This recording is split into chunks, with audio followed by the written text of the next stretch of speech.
Hello दोस्तों, immunity की इस सीरीज़ में आज का हमारा नेक्स्ट लेक्चर है इम्यूनोग्लोबुलिन। तो इम्यूनोग्लोबुलिन के कंप्लीट लेक्चर को पढ़ने के लिए बने रहिए लोकेश धीमान लेक्चर्स के साथ में।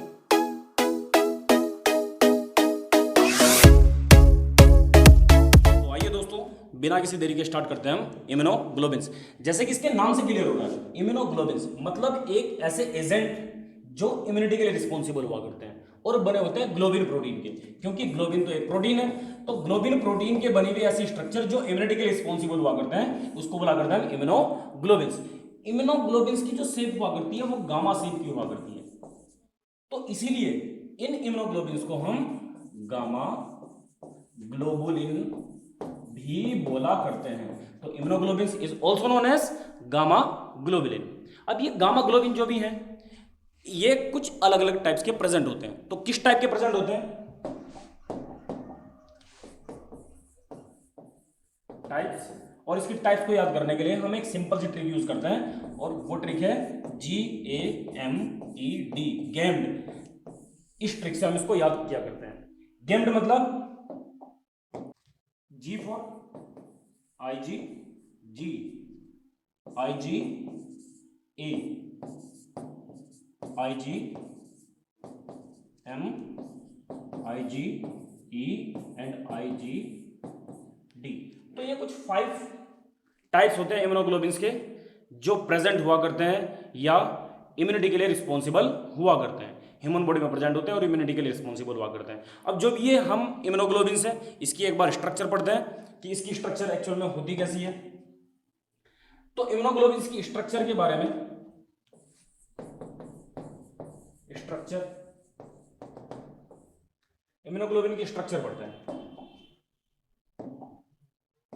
तो स्ट्रक्चर पढ़ने के लिए इसमें कुछ अलग अलग टाइप की चेन्स होती हैं। और चेन कैसी होती है?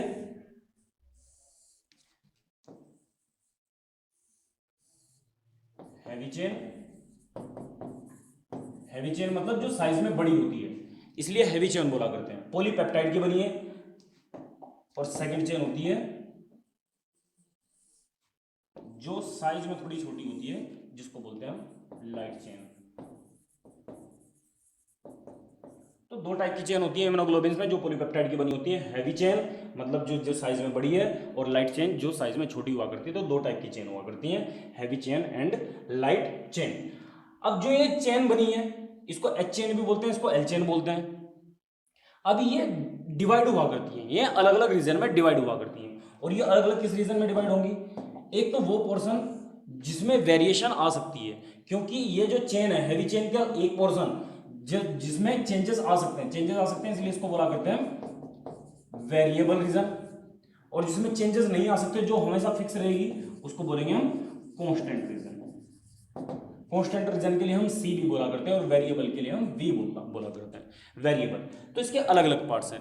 वेरिएशन आ सकती है क्योंकि इसके पास में जो ये अटैच होगा एंटीजन के साथ में या फिर किसी इम्यून सेल्स के साथ में अटैच हुआ करता है जाके, इसलिए उसमें वेरिएशन आ सकती है। तो इसलिए बोला करते हैं इसको एच वी मतलब हैवी वेरिएबल चेन। और इसके बाद में बाकी बचे हुए रिमेनिंग पोर्शन है heavy constant, heavy constant and heavy constant. ये अलग अलग 3 फॉर्म हो गई। और इसको भी हम डिवाइड करते हैं heavy constant 1, 2 and 3।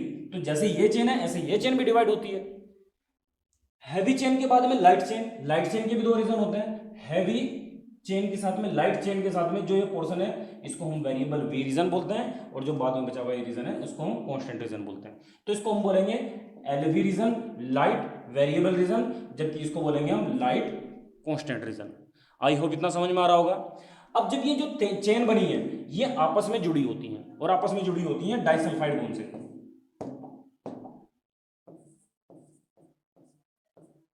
Heavy chain आपस में जुड़ी होती है डाइसल्फाइड बॉन्ड से, जबकि लाइट और हैवी चेन ये भी आपस में जुड़ी होती है डाइसल्फाइड बॉन्ड से। तो ये आपस में डाइसल्फाइड बॉन्ड से जुड़ा करती हैं, ऐसे आपस में डाइसल्फाइड बॉन्ड से जुड़ी होती हैं। तो ये है इसकी बेसिकली स्ट्रक्चर, जिस पे आगे ये यहाँ पे एंटीजन या फिर इम्यून सेल के साथ में बाइंड अप हुआ करता है और अपना एक्शन को दिखाया करता है। तो ये बेसिक स्ट्रक्चर थी इसकी इम्यूनोग्लोबिन्स की। अब ये इम्यूनोग्लोबिन्स के पढ़ते हैं हम नेक्स्ट टाइप्स। अब इम्यूनोग्लोबिन्स के टाइप्स पढ़ने के लिए आप यहां पे देखो आईजीजी की बात हो रही है। आईजीजी नंबर्स में सबसे ज्यादा होते हैं। तो सबसे ज्यादा जो प्रेजेंट होने वाली कोई स्ट्रक्चर है ना वो है आईजीजी, मोस्ट अबंडेंट होते हैं। और कितने परसेंट होते हैं? 80%। नेक्स्ट पॉइंट बोला गया है मोनोमर्स। मोनोमर्स मतलब सिंगल फॉर्म स्ट्रक्चर। इम्यूनोग्लोबिन से सिंगल स्ट्रक्चर अगर होगी तो उसे बोलेंगे मोनोमर्स, एक ही सिंगल फॉर्म स्ट्रक्चर हुआ करती है। हैवी चेन जो होगी, हैवी चेन कैसी होगी? Gamma type. गामा टाइप मतलब जी टाइप, इसलिए बोला गया है आईजीजी गामा टाइप है। तो याद रखना बहुत आसान है, मुश्किल नहीं है। आईजीजी इम्यूनोग्लोबिन्स होंगे गामा टाइप के होंगे। नेक्स्ट पॉइंट है कैन इजीली क्रॉस प्लेसेंटा। क्योंकि आईजीजी की शेप होती है बहुत, साइज बहुत छोटा हुआ करता है और साइज छोटा होने की वजह से ये प्लेसेंटा को इजीली क्रॉस कर जाता है। तो इसलिए प्रेगनेंसी के टाइम प्लेसेंटा कभी भी क्रॉस होता है फीटस की तरफ को, तो वो कौन सी इम्यूनोग्लोबिन्स होता है? वो आईजीजी हुआ करते हैं और प्रोवाइड कराते हैं इम्यूनिटी। और कौन सी इम्यूनिटी प्रोवाइड कराते हैं? हमेशा पैसिव इम्यूनिटी प्रोवाइड कराते हैं, और वो भी नेचुरल टाइप की। तो acquired natural passive immunity provide कराया करते हैं आईजीजी फीटस के अंदर।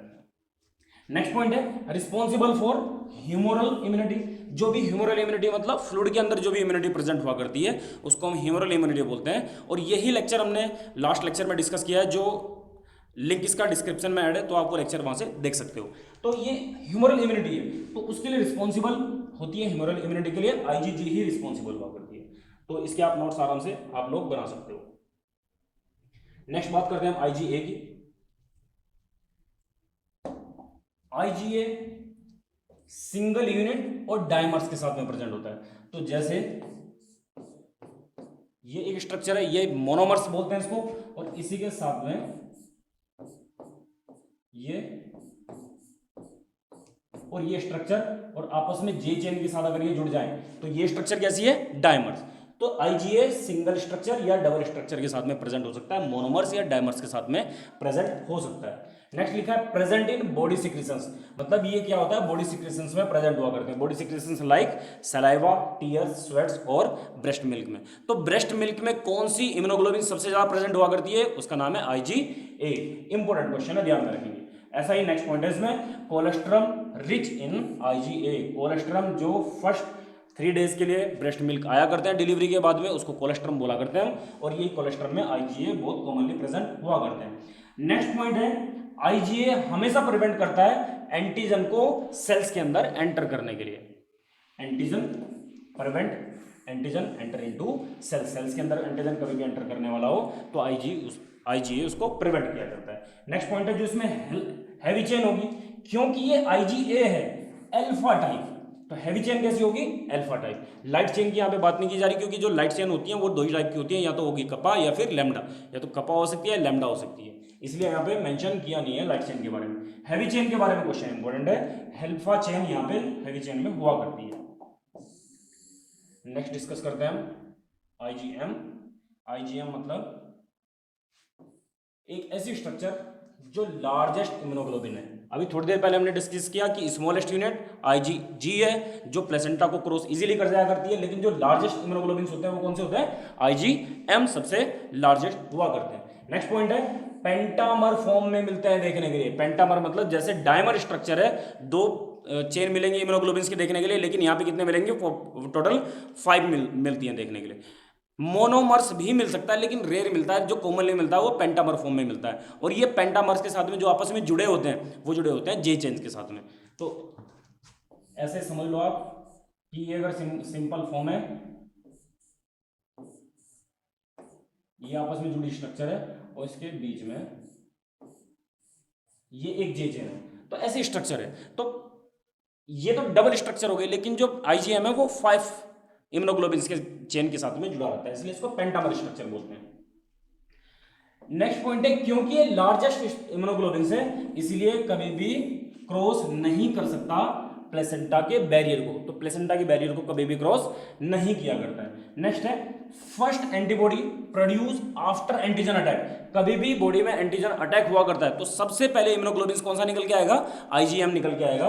और आप ध्यान में रखना कि ये मोस्ट इफेक्टिव एक्शन भी शो करता है, सबसे पहले भी निकल के आएगा और सबसे इफेक्टिव एक्शन भी यही शो किया करता है। नेक्स्ट पॉइंट है जो हैवी चेन होगी, क्योंकि ये आईजीएम है, आईजीएम मतलब म्यू टाइप की हैवी चेन हुआ करती है, और लाइट चेन तो या तो कप्पा होगी या फिर लैम्डा होगी, 2 ही टाइप की लाइट चेन मिला करती है देखने के लिए। नेक्स्ट हम बात करते हैं आईजीई की। आईजीई मतलब IgE present in monomer form, तो ये मोनोमर फॉर्म में प्रेजेंट हुआ करता है, मतलब एक सिंगल स्ट्रक्चर मिलेगी देखने की स्थिति। इसके बाद present in low quantity, body में ज्यादा मात्रा में प्रेजेंट नहीं होता, बहुत लो क्वांटिटी में प्रेजेंट हुआ करता है। रिस्पॉन्सिबल फॉर एलर्जिक रिएक्शन, कोई भी एलर्जी रिएक्शन हो रही है तो उसमें आईजीई देखने के लिए मिलता है। जैसे एक कंडीशन है अस्थमा, अस्थमा वाली कंडीशन में एलर्जिक रिएक्शन ही हुआ करती है, तो अस्थमा वाली कंडीशन में आईजीई की प्रेजेंस कॉमनली देखने के लिए मिला करती है। तो जितनी भी रिएक्शन होती है ह्यूमन बॉडी में उसके लिए आईजीई रिस्पॉन्सिबल है। नेक्स्ट पॉइंट है bind with mast cell, IgE bind हो जाती है मास्ट सेल के साथ में, और मास्ट सेल के साथ में रिलीज होने के साथ में अटैच होने के साथ में रिलीज करवाया करती है हिस्टामिन को। इसके बाद है हैवी चेन, क्योंकि ये आईजीई है तो इप्सोलिन, हैवी चेन होगी इप्सोलिन, तो हैवी चेन के बेसिस पे ही इनको नाम दिया गया है, तो इसलिए इसको बोलते हैं इप्सोलिन, इप्सोलिन टाइप की हैवी चेन हुआ करती है। नेक्स्ट है आईजीडी, आईजीडी भी मोनोमर फॉर्म में प्रेजेंट होती है, लो कंसंट्रेशन में प्रेजेंट होती है, मतलब जो इसकी कंसंट्रेशन है वो बहुत कम है। जैसे आईजी की कंसंट्रेशन बहुत कम हुआ करती है, ऐसे ही आईजीए की कंसंट्रेशन भी बहुत कम हुआ करती है। नेक्स्ट है no significant role but present on surface of B cells, B cells की सरफेस पे प्रेजेंट हुआ करती हैं, और बी सेल्स की सरफेस पे प्रेजेंट होने के कारण ही इनको डिफरेंशिएट किया जा सकता है या फिर एक्टिवेशन कराने में भी हेल्प करती हैं। बी सेल्स के एक्टिवेशन में हेल्प करती हैं और साथ साथ में डिफरेंशिएट कर सकती हैं बी टाइप सेल्स को। नेक्स्ट है हैवी चेन कौन सी होगी, क्योंकि आईजीडी है तो डेल्टा टाइप है, तो याद करना आसान है, और लाइट चेन या तो कपा होगा या फिर लेमडा होगा। अब शॉर्ट समराइज कर लेते हैं इस पूरे लेक्चर को इस चार्ट के मेथड से। अभी आप मुझे जल्दी जल्दी बताना शुरू करो। सबसे पहले इसको मैंने सीरियल में नहीं लिखा, जैसे हमने पढ़ा थोड़ा सा अलग लिखा है, तो सबसे पहले मुझे आप बताएंगे हैवी चेन। आईजी के अंदर हैवी चेन कैसी होगी, ए फॉर अल्फा। आईजीडी के अंदर कैसी होगी हैवी चेन, आईजीडी के अंदर डेल्टा। आईजीई के अंदर कैसी होगी इप्सोलिन, ई इप्सोलिन, और आईजीडी के अंदर कैसी होगी गामा, और आईजीएम के अंदर कैसी होगी म्यू। तो ये देखने के लिए मिलेगी। उसके बाद लाइट चेन कैसी होगी, या तो लैम्डा टाइप की होगी या फिर कप्पा टाइप की होगी, या तो लैम्डा टाइप या कप्पा टाइप या फिर कप्पा टाइप, ये टाइप की लाइट चेन मिलेंगी देखने के लिए। अवेलेबिलिटी कितना परसेंटेज अवेलेबल होगा, आईजीए प्रेजेंट हुआ करता है 10 to 15%, आईजीडी प्रेजेंट हुआ करता है 1 to 2%, आईजीई प्रेजेंट होगा 1 to 2%, आईजीई प्रेजेंट होगा 80%, और बाकी रिमेनिंग 5 to 10% अवेलेबल होगा आईजीएम, ये प्रेजेंट होगा। तो आप क्वांटिटी के बेस पे देख सकते हैं सबसे ज्यादा प्रेजेंट क्या है, आईजीजी प्रेजेंट है, और जबकि सबसे कम आईजीई और आईजीडी प्रेजेंट हुआ करते हैं, बहुत कम नंबर में प्रेजेंट हुआ करते हैं।